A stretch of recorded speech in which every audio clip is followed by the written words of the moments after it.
Welcome all to DC On Screen, a podcast about the DC Universe properties being brought to film and television. I'm your host, David C. Robertson, and this is my loyal companion, Jason. Hello. All right, guys. So I think we just added an episode to this week. Did we not? Probably. Before we do that accidentally every now and then. So I think we're gonna just go ahead and watch Gotham as it airs, and then just do another little podcast for you guys. Yeah, sure. Reviewing the premiere. So, hey. But that's not what we're talking about this episode. This episode, we are talking about The Flash Season 2, What to Expect. Mm-hmm. And is maybe going to be a fun one. I'm really excited about The Flash. This is the big episode. This is like the big series that I'm really excited for this season. Yeah. And I asked you previously, what you were the most excited about, and you really didn't have to think about it. Yeah, no. There wasn't a lot of soul searching. We left Barry racing up buildings into a gigantic singularity, and we know that they're bringing in Earth 2. At least Earth 2. At least Earth 2. Jay Garrick is coming in. Oh, man. I'm just really excited about this entire thing. Oh, God, yes. Like, I really want to see, how the timeline has changed now that Eobard Thawne has been destroyed, and I don't know, man. I want to see how Iris is dealing with the Eddie death, and well, not so much, but hopefully she'll get over that soon. Right. And we know. No, I kind of hope they don't dwell on that too long, unless they're actually going to bring him back, because they did mention this as far as where we've left the show. You're not going to come back, and the first scene's not going to be him continuing to run into the event horizon. Right. Apparently, we're going to skip a little bit ahead. 6 months. Yeah, is what I've heard. Yeah. And Barry is not working with Star Labs anymore. He has gone off on his own, working, doing whatever, being flashy. Being quite flashy wherever he goes. And I'm sure learning a lot about himself. Yeah, he's just running around listening to George Thorogood. I run alone. Yeah, with nobody else. Right. So, and we hope that's enough time for whatever paradox it was that it created.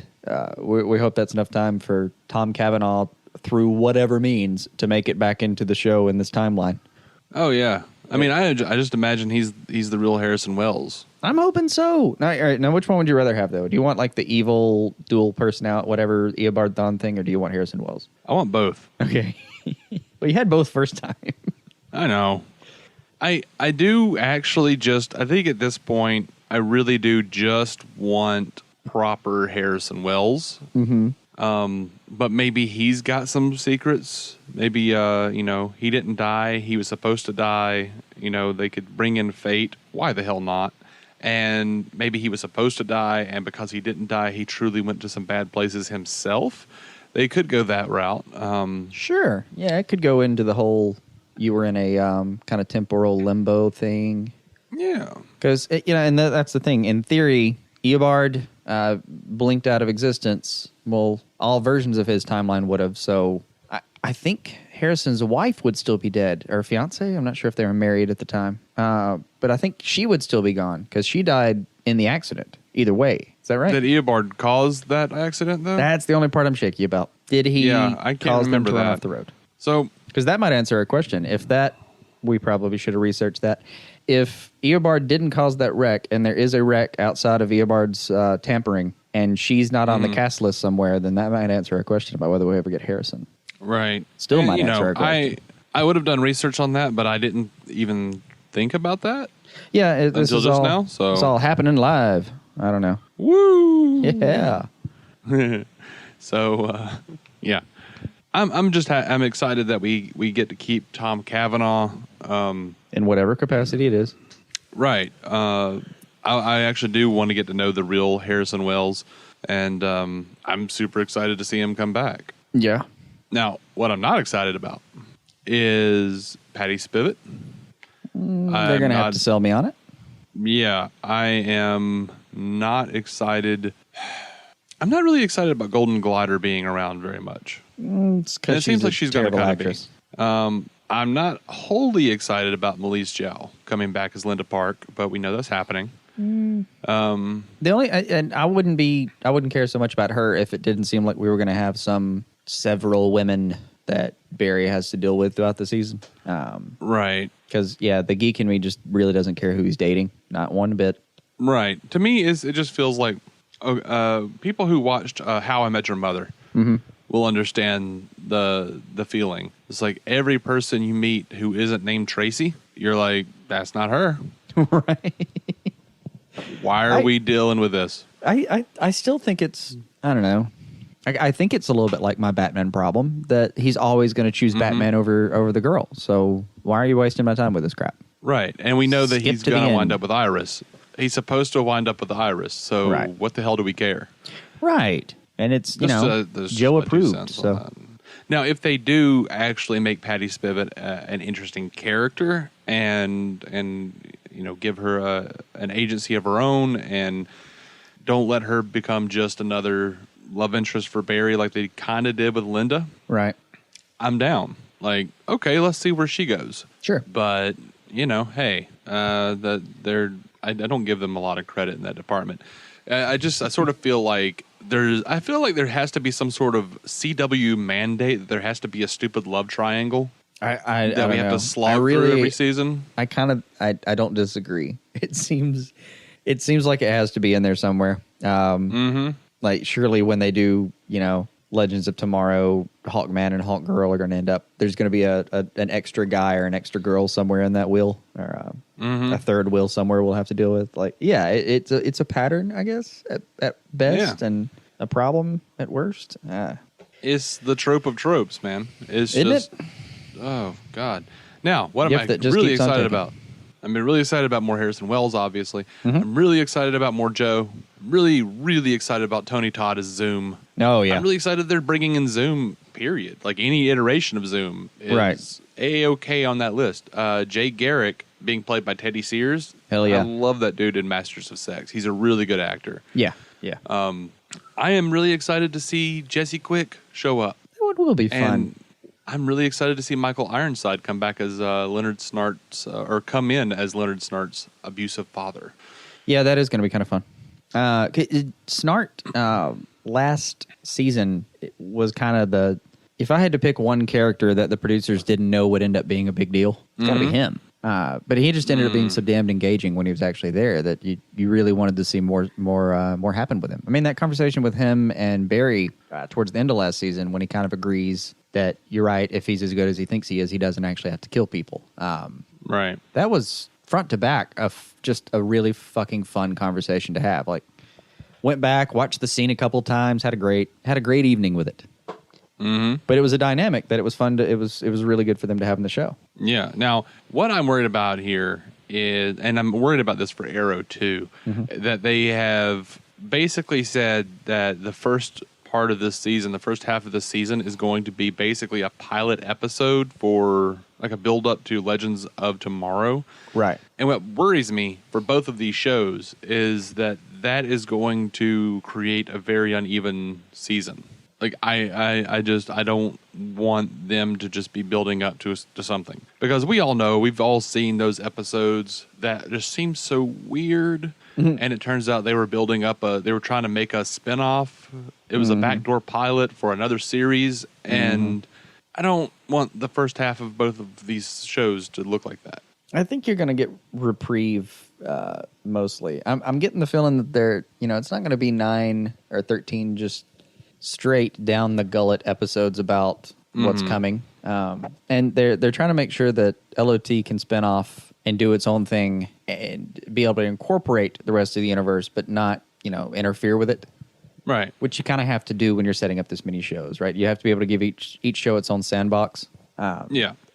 It's just going to be, it really will be an interesting, it's a tough trick to thread the line in and go ahead and get the plots in you want, wrap them up at the 13th like you need to, and be able to move on to another show while that's just hanging out there and not feel completely different. I mean, you mentioned that problem with Gotham. You hated that part 1 and part 2, which we'll have to loosely call part 1 and 2 because there's really like 5 different parts with all the breaks they had to take. But yes, roughly the first and second half just didn't feel the same at all.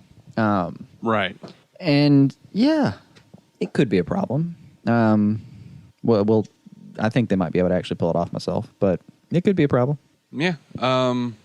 So I'm really excited. I'm really excited to see Adam Smasher showing up. Oh man, I'm actually a little giddy about the Flash. I don't blame you. They're bringing in fun, superpowered characters to play with. They sure And are. this was the show that started with a superpowered character. I don't have to feel grounded at all. In fact, Right. if it's just him running around beating up muggers all day, we're getting bored real quick, right? It has to be metahumans. And hey, we're going to have a bunch of fun ones this year. Aside from the love triangle part, we're getting even the characters we've gotten used to. Caitlin and Cisco were purportedly both about to run into their metahuman personalities. Or their metahuman counterparts. Right. That's the other question. Where do all these pieces come from? We know we're all going to be on the same checkers board here, but we don't know where all the pieces come from. Now, just pure speculation, my guess is Vibe is simply Vibe. I think he's pan-dimensional. Yeah. Because he's the one who could, as well as see the other realities. Eobard, could see the vibration. So yeah, I think he might end up being organic to this universe. Caitlin, complete coin toss, man. I mean, are you leaning one way or the other? I think that knowing how the narrative structure generally plays out on shows like this, and this show, we've had one season to look. I think that during the course of Cisco's journey becoming Vibe, Sure, he will see an alternate reality where Caitlin is Killer Frost, and then will decide not to tell her about it for an extended period of time. that could be fun. Hopefully, she will become that. There's definitely a lot and of then precedent. She probably will. Yeah, he'll try to keep her from becoming. I mean, come on, she's called Killer Frost. That can't be good. Yeah. So, Usually when I killer's think, the first part of your name. Now, alternatively, it could be that she has an Earth 2 counterpart that kind of tries to influence Earth 1 because she knows who Cisco turns into and is trying to get him on her side first. So she could be the one that ends up influencing his development. Right. Now, speaking of the multiverse, they've hinted at that Barry's parents might be alive in Earth 2. Right. That little clip from the finale of him in jail. His mom. His mom. Yeah. That little clip of him in jail in the finale. Lots of theories about it, and the one everyone thinks it's probably going to be, and I think too, is there's comic book precedent of Barry getting someone killed accidentally while he's trying to stop them and end up facing charges. Right.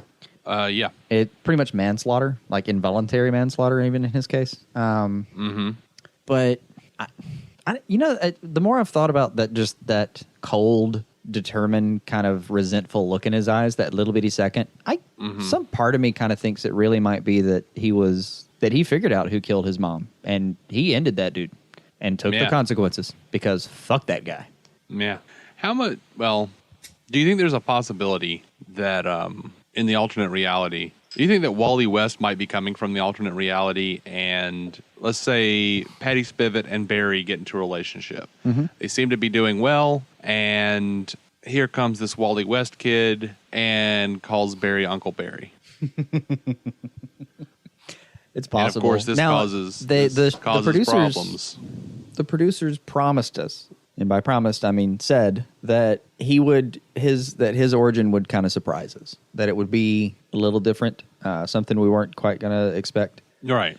Which I've been confused by, because in the last week or so I've started to see stuff where now they're saying that he's going to be kind of a mentee of Barry, which makes it sound incredibly terrestrial, right? Right, and they've even likened him to Colton Haynes' character Roy over on Arrow. How he's not going to start out being Kid Flash. Yeah, he's going to be a little asshole. Right. Which is fine. I mean, we'll walk that road. Not because, I mean, come on, how many Jason talk Todd about overused tropes? The little asshole that you have to reform. Yeah, that one can catch up on you. That one sidles up next to you, all quiet like. But the only part of it that I'd be willing to perfectly happy to put up with that convention is it'll be a great opportunity for Barry to grow, to really mature, because it is a truth about humans in general. Until you have someone that completely relies on you, you don't necessarily know who you really are. So Right. looking at that I could deal with. That I could be fine with all day, just because it's going to give us a chance to see him mature. But hearing that news, which was like this week, they started kind of mixing that in. I don't know what about Wally's going to surprise me that much. Maybe it's a combination. Maybe it's exactly what I said and what you said. Maybe it is he meets him. It's a very terrestrial kind of relationship. Very, I don't know, mentor, big brother, big sister kind of thing. And then suddenly there's a twist a few episodes in where he says, I've known you before. You're my uncle. Right. Could be that. Or maybe, crazy theory here. Maybe Joe's wife didn't die or leave or whatever happened in Earth 2, and maybe he's Joe's son and technically Iris's brother.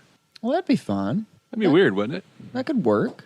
Right? I mean, he's going to have the name West, so they're going to have to play with that. They're going to have to explain that somehow.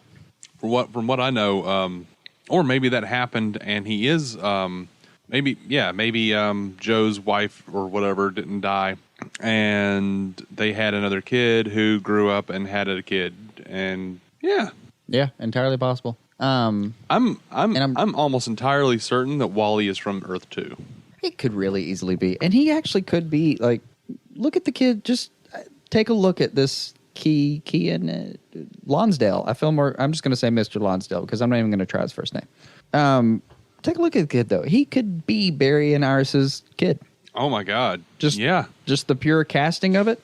He actually could pull that role off. Yeah, he could. I don't know what Earth it would be. You got plenty to choose from. Yeah. Where do you think all the Earths end? Do you think we get to see Monitor eventually?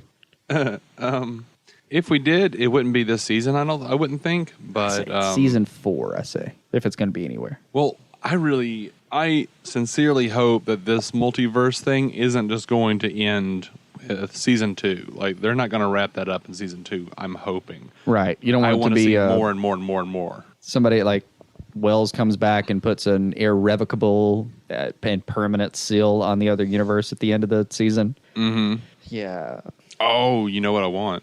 Mm-hmm. And I hadn't even considered it until recently, until just now. But what if the big Arrow Flash crossover is like Tommy Arrow from Earth 2? No. It's Arrow from Earth 2. Uh-huh. So, and he's got the goatee. He's a wisecracking bastard. That'd be a lot of fun. He's got the goatee, and he's like he just left a role as the speaker at the DNC. Yeah. You're just gonna. You might as well rotoscope him. I mean, he's just gonna walk right out of the comic book for you.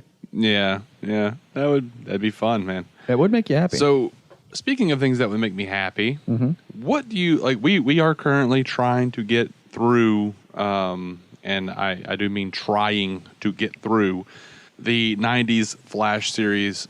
What do you think are the chances of them making that actually somewhat a part of the multiverse on The Flash? I mean, we're going to rule out that they already have, right? Well, they sort of already have. I mean, they showed a clip from the show inside the show as though it was canon and used the same character. I mean, it kind of is, but they only showed that one bit. They only showed just the trickster. They showed the trickster, and they said that the police finally caught him. No mention of the Flash. There is no Flash in that timeline. As you're watching the 90s Flash, they go over and over and over the point that Barry is a police officer. Mm-hmm. Like it wrapped 3 or 4 episodes at least so far have been the major lesson is that he is a police officer after all. All right, and maybe his dad does love him. Look, this podcast is an honest pleasure to do. Yeah. This is the first time it's felt like work.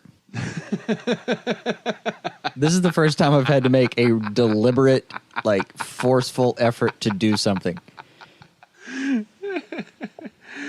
I would agree.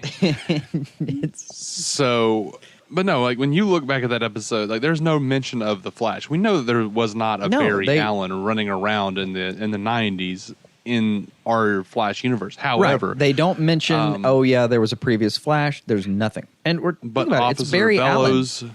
The Flashes that were before Barry Allen were, JSA style, and they've been written out of this series for the most part. Right. At least this particular timeline in the series. But Officer Bellows in the original Flash series is now Mayor Bellows. Right. Amanda Pays is Tina McGee, and she runs a science lab opposite Star Labs and has problems and apparently a history with Harrison Wells. So Of course. I'm just waiting for Julio to show up at this point. Yeah, I know. He's not doing anything. He hasn't done anything since Becker. I know. It's kind of sad. I like that guy. I did too. I even liked him as Julio. Anyway, we'll get into the Flash 90 series at some point in more detail and hopefully torture everyone else as much as we felt tortured. But for now, well, what I can say for sure is 4%. I say 4% chance that it gets incorporated whole hog into the actual show. But that's not as low as it sounds. Go back a year and a half, and there was a 0% chance you were ever going to get another spinoff series. Go back 3 years, there was a 0% chance you were ever going to get another show from the Arrow. Mm-hmm. Now, 4% is kind of high. I think at this point, I would say at least a 40% chance. At least a 40% chance that they will rope in the original Flash series with the current Flash series to the point where it was all canon.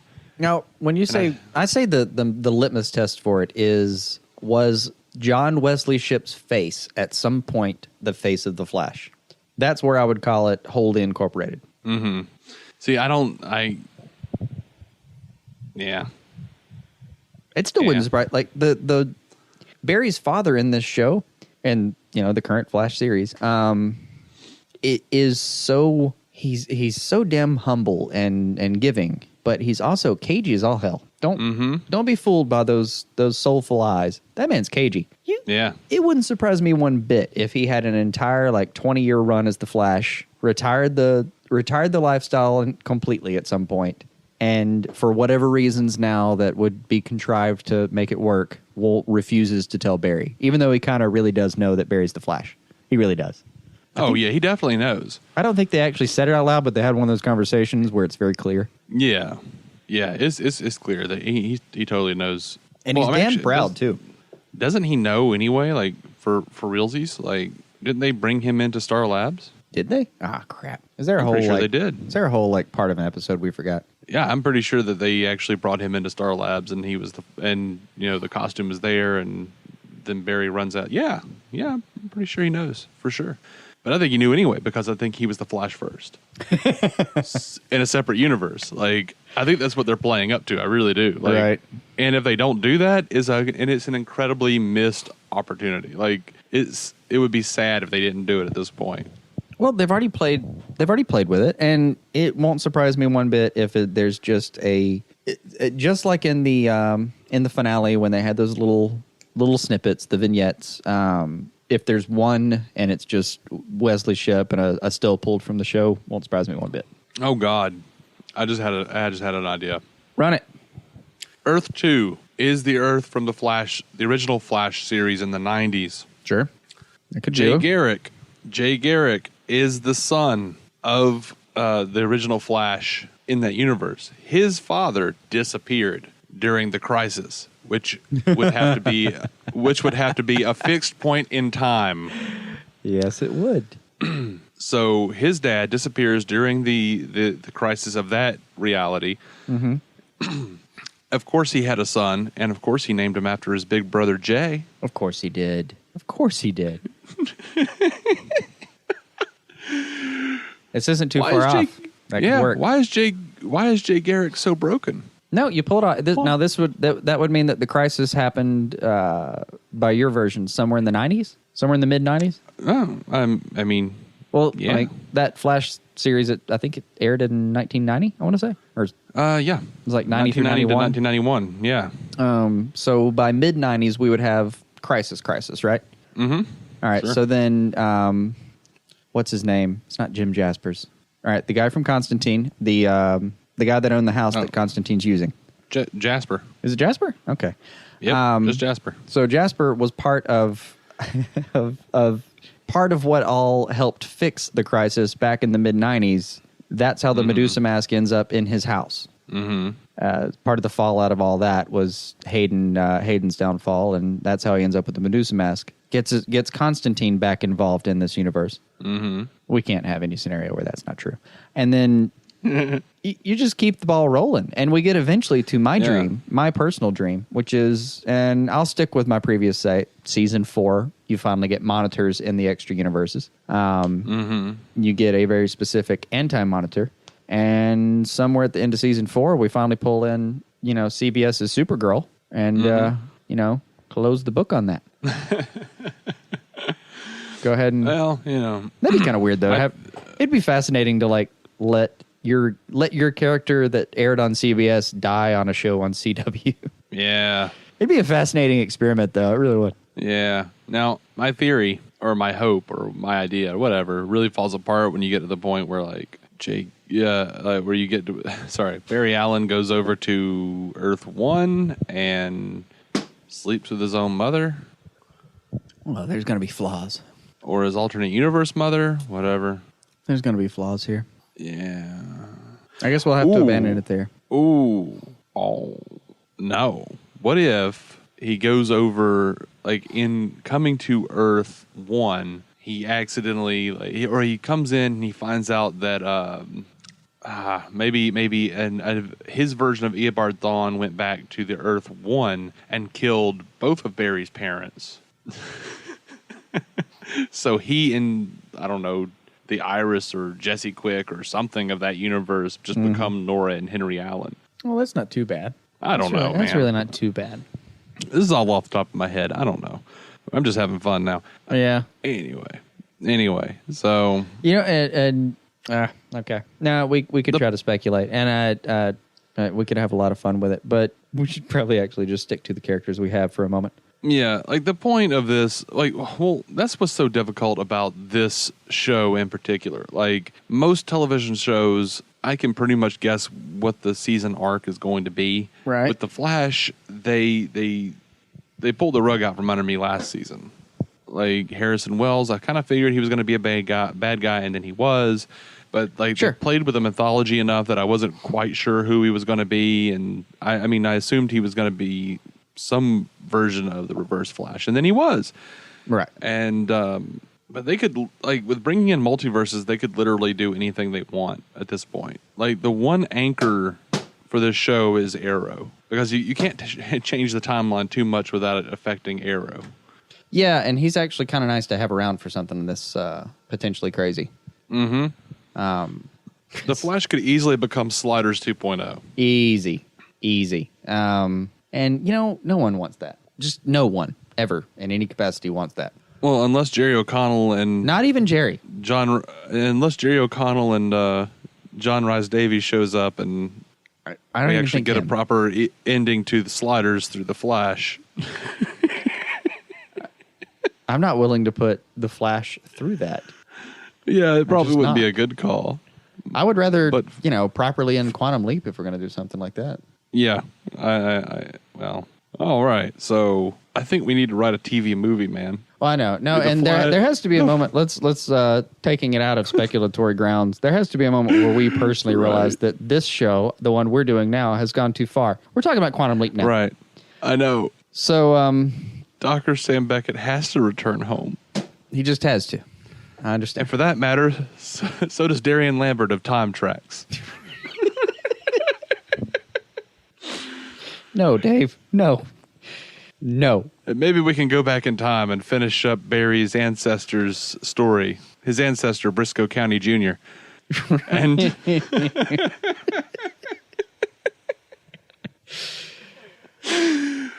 you're gonna trip up though. At some point, you're gonna fuck up, and you're gonna include a show you shouldn't, and you're going to say elsewhere this shit. You know where this ends.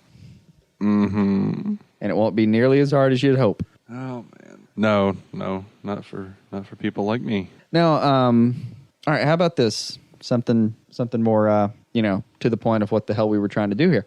Ronnie Raymond. Oh, that bastard's gonna die, man. You say that bastard's gonna die? Yeah, there's precedent for it in the comics. There's plenty of precedent. He does sacrifice himself. I believe it. I think it was. I want to say it was in what was it? It was one of the Crisis comics. One of them. In the early aughts, I believe, right before they introduced Jason Rush. I have every belief that Ronnie Raymond will kill himself or sacrifice himself, I should say. In this series, we know that Professor Stein is going to be merging with someone else in Legends of Tomorrow, and I'm going to go ahead and guess that the death of Ronnie Raymond, well, something has to trigger Caitlin into becoming Killer Frost for one thing, and just becoming terrible. And I'm assuming that the Barry is going to be at least partially responsible for it. So what do you say? Episode 13. Yeah, it's Robbie brave sacrifice. Caitlin doesn't cope well, freezes the shit out of some stuff. I am going to guess that Ronnie's demise will be earlier, and then we'll see her become, or it might even happen just before the mid-season finale. And then when we come back, Caitlin will be on a downward spiral, because she'll be Killer Frost by the end of the season, I would say. Now but I don't know if they're sure about that, because the news has been so scattered on it, and even when Pennebaker is talking about it, it's all very hopeful and conditional tense. She doesn't seem to know exactly when she's going to get to be Caitlin. That could all be a ruse. Oh, absolutely. She could be Michael Shannon the fuck out of it. It's all just a clever attempt to trick us, man. Right. No, I don't think... Greg Berlanti does not have time in his life to be that roundabout. Yeah, he doesn't really... I'm not sure he sleeps anymore. I think he might be like the people keeping GlaxoSmithKline open. Well, with rumors that Berlanti is about to direct Booster Gold and Blue Beetle happening. And that's getting more and more sure. I said 70%. Yeah. I'm taking it to 85%. And look, every time we see anything from any of the executive producers, Berlanti is nowhere to be seen. It's always Mark Guggenheim, Andrew Kreisberg, Wendy Miracle. Oh, yeah. It's always those cats. It's never Berlanti, because Berlanti is he's basically Whedon at this point. I think he spends most of his time dealing with the actual WB DC people. I think he spends most of his time in an office convincing other people to let him give other people stuff to do. Right. And he's a poor man's Whedon. I'm not even willing to say poor man's Whedon. The shows aren't nearly as good as Whedon's. Because, well, let me put it this way. He actually might be better at something than Joss Whedon. It's not making a show. I'm not going that far. It's keeping a show in the air. But getting it green-lighted. Yeah. I think he might actually have a better skill set for that. Yeah, everyone has their strengths. And, Maybe Whedon just needed those really thick-rimmed glasses and he'd have been fine. That's all it takes. Good set of glasses. Yeah, that's got to be true. Hey, basic human thing. You throw on a pair of reading glasses, your IQ jumps 15% or 15 points just in perception. Yeah. Simple thing. Yeah. So basically, it's hard to say what to expect, I think, from this show. Absolutely. Because even the little dude on not Facebook, YouTube. God, what's he called? Emergency Awesome. Mm-hmm. He knows like everything about all of the comics and all of the characters in the comics, and he speculates and stuff. He's a less well-paid Jeff Johns. He's wrong most of the time about where they're going on The Flash.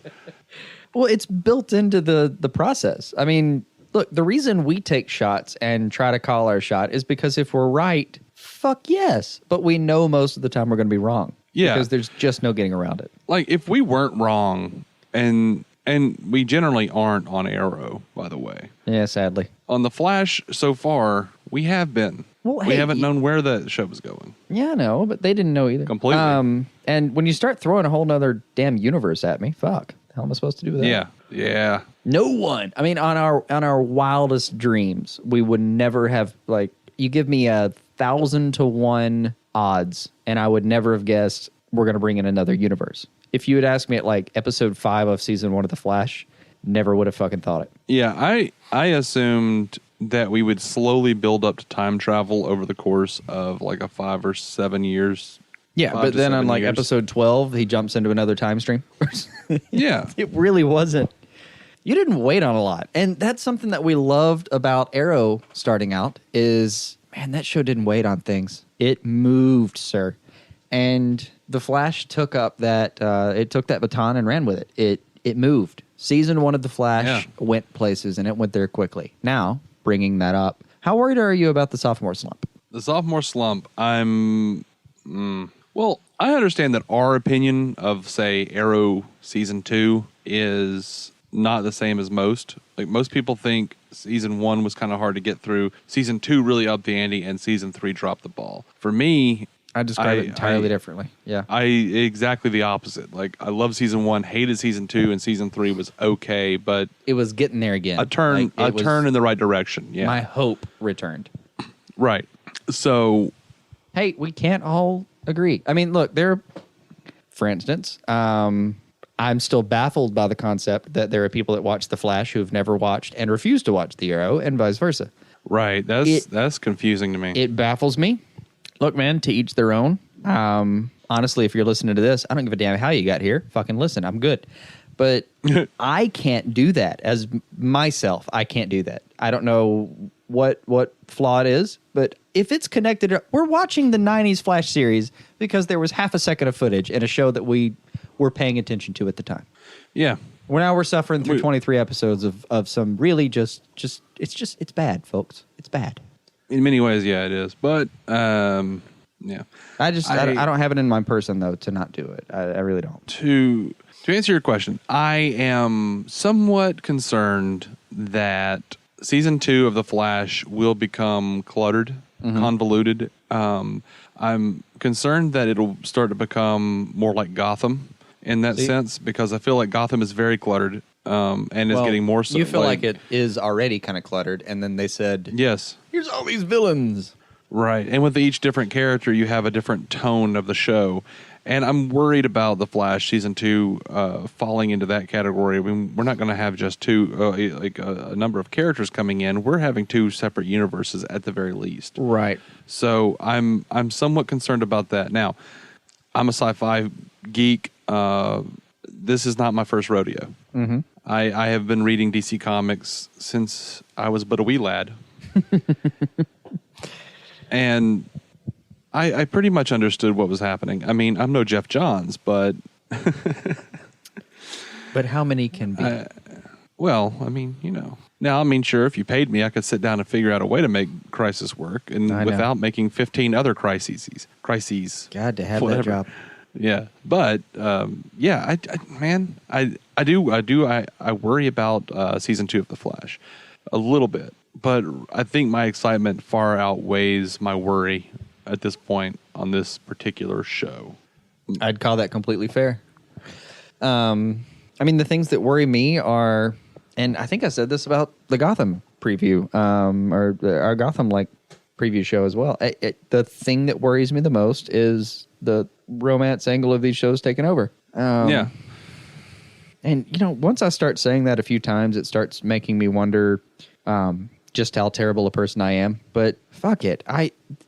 I'm really not interested in the romantic triangles. I don't give a damn. When it's good for the story, it's good for the story, and that's great. But most of the time, it's not. We all know that. Most of the time, it's just a thing that's happening, and it's a thing that's happening between scenes where you wanted to see somebody punch somebody else. Well, I understand the reaction, like the knee-jerk reaction to have that. I mean, you go on Tumblr, and Tumblr is getting bigger and bigger every day. So you go on Tumblr, you type in The Flash, and you've got so many ships, like so many people like, oh, look, he doesn't deserve, Iris doesn't deserve him. He needs to be with Caitlin. So they have like Barry and Caitlin ships, and they're Barry and Cisco ships, and Barry and, there are people out there who are completely obsessed with the romantic aspects of the show and couldn't care less about anything else. It's a little bit of you got to have it all. I understand. I do. Look, if I was writing a show for network television, had this whole great superhero situation planned, I'm most of the way through the pilot process, or pre-production pilot process, and finally one of the executives just tells me, "Man, that you gotta have some romantic something in the show." My honest to God reaction would be like a giant sigh, and okay, I'll get on that, and I would know that I should have seen that coming, or I knew it was coming. I understand it has to be there. No, importantly though, I don't think your problem is with the romantic aspects of the show. I think your problem is when it's not done particularly well. CW or when in it's that dragged show. when it's dragged into a will they won't they situation for long periods of time. That one will kill When you. when you really look at it, like look at something like Buffy. Those romantic relationships were intriguing. Mostly. Like, See, even Buffy got into the will they, won't they for too long. sure. Even I Buffy. mean, but they did interesting things with it. Like it was, Buffy falling in love with a vampire, and then they're together. He's a good vampire, and then he turns evil because he was happy for a quarter of a fucking second or a something. quarter of a second. Yeah. Then you have but then the love triangle aspect of that show also grew the Spike character so much. Like, I mean, and they did so many fun things with it. Like, No, and actually, Harmony see, trying Spike to figure is a out good why example Spike. of how they used the romantic angle, and even a third wheel romantic angle, used it to grow a character. Right. That's hard to do, and it's rarely done well. And so comedically, Yeah, and so I know. heart wrenchingly. I know. They hit all of those emotional strides. They hit the points. I mean, geez, man, even look at Firefly. Like, who didn't want Inara and Mal to wind up together? right. Who didn't want the Doctor and Kaylee to get together? I mean, I know. like, that's what I'm talking about. Like, those guys knew how to, like, those cats, like Whedon, Tim Minear, all those cats know how to write and pace out a romantic relationship and how those romances and relationships might grow a character into something more than what we saw in the first episode. CW Right. so far is not doing that. They haven't done that really for Arrow. Like Oliver running off with Felicity is probably the closest thing we've gotten so far. To a genuine, I would say. earned payoff to an emotional subplot. Right. Yeah, I agree. Now look, completely different subject, but you reminded me of it. The small role that Miranda Baccarin has in this show, you think we're going to see more? Of what show? In The Flash. You remember, she's the voice of the computer in Wells' little tiny lab. No, I forgot about that. I was just thinking, did Jason forget that we weren't talking about Gotham? No, I'm surprised you didn't just assume I was talking about Firefly and completely had fucked off on every other damn thing in my life. Right. No, Because we do that. Yeah, I know. But yeah, man, I would love to see more of that then. Yeah. I mean, mostly that room with the. They never set up some mother box, but It kind of feels a lot like a mother box, right? it can't be a mother box because Barry created Gideon. It's not New Gods technology. That's actually true. Yeah, it technically can't be New Gods technology, but Yeah, this is something Barry created. Now, importantly, is Barry going to first? Is that room even there now that Eobard Thawne never existed? And two, is Barry going to create her this season? Good question. Without Eobard, does the computer get there? All right. Now, in every timeline, it would seem like Barry could have created that computer no matter how you do it. Because it doesn't necessarily have to be the case that Barry created this computer because of Eobard. He could have just created it because he thought it was a great computer anyway, and then Eobard hijacks the technology and comes back with it. Great. Right. Well, so it doesn't mean we have to get rid of, that really cool computer. And I don't know. Yeah, the room itself might not be there. You're right. I'd be a little disappointed. I guess not Well, it because makes like sense the for it to be there. storyline for that room is kind of said and done. I just want to know how and why, what circumstances Barry creates a supercomputer like that. Because damn, boy. And two, that computer very briefly mentioned founding member of the. I think that's all she actually said about it. Founding member of the. Yep. So I want to see them go into that room to see if it's still there, and it's not there. I want to see, like, hopefully this show will start doing flashbacks to the 6 months, the 6 month interim. Actually, I want to say, I'll at least say this. I will 100% bet that we get that scene. Probably parts of it during the premiere, because it's bad. Usually it's bad. It's considered bad writing to have something like that going on and not pay it off. I mean, if this was a commercial break, they would eat you alive. There's an event horizon right above Central City. You can't just flash forward 6 months and never tell me about it. I think we have deliberate and specific scenes about that, how that wraps up. Yeah. And Yeah, I think it's in the first episode too. But I don't think they open with it. Yeah, no. No chance you'd be able to like splice the two together and it would work as one scene. That being said, do you think we see a Hawk Girl again through that scene, even when they do flashbacks? Maybe, but I'm fairly certain they're going to bring in. From what I've understood, they're going to bring in Hawkman and Hawk Girl on the Flash, right? Sometime before Legends of Tomorrow. So I don't see a reason why not. No, I don't. I don't think they'll focus. Like they'll wrap up the what happened with the black coal thing. They'll wrap up that separately. And then it wouldn't surprise me if when they bring her back, it wouldn't surprise me if they cut back to exactly that shot of her standing there watching. Whenever it is she shows up, she'll probably mention, "Oh yeah, I was watching as you ran into a fucking black hole," because that seems like a conversation starter. Oh man! All right, so we have anything else? Nah, no. We've said what we said. We're scared about a couple things. We're excited as all hell, and damn it, asses will be in proper seats. They shall be. By the way, all right, guys. If you've ever wondered if The Flash was as good as you thought it was, do you know it has a 96% on Rotten Tomatoes? Yeah. 96, man. Take heed, Fantastic Four. Right? With your paltry 9%.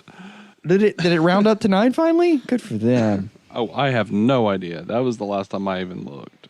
I was more interested in that story than I was the movie. Actually, I'll look it up right now. Dun, dun, dun, dun, dun, dun, dun. Yeah, sitting at 9%. Or it will rest until the day we all mercifully forget about it. Yeah, it's sitting at 9%. Audience score, 20%. God. Blood alcohol content of that audience, 40%.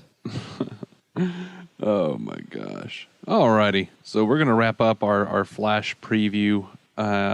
Stay tuned, subscribe, do what you got to do. Give us reviews on iTunes, Stitcher, 4 or 5-star ratings, whatever. 5-star ratings it is, sorry.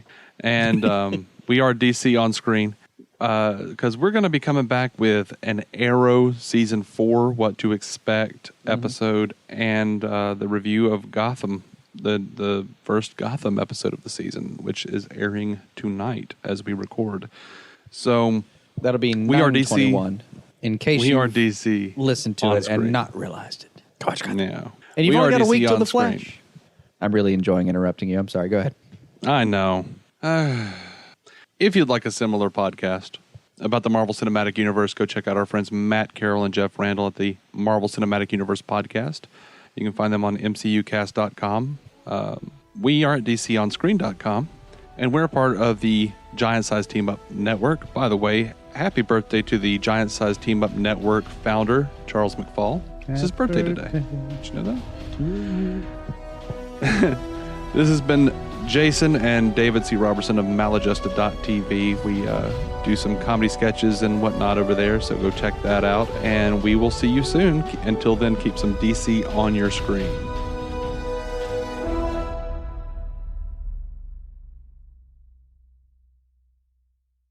Why am I seeing a thing called Nightwing the series? It's not real. Ignore it. Okay. That's a fakeness?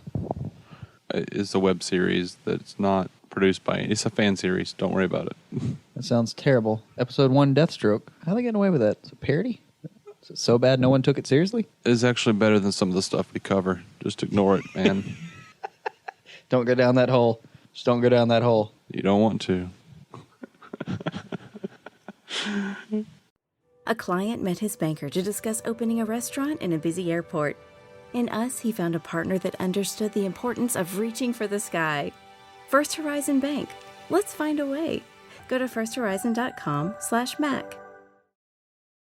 At Grainger, we're for the ones who specialize in saving the day and for the ones who've mastered the art of keeping business moving. We offer industrial-grade supplies for every industry with same-day pickup and next-day delivery on most orders, all backed by real people ready to help. So you can get the right answers and products right when you need them. Call, click Grainger.com, or just stop by.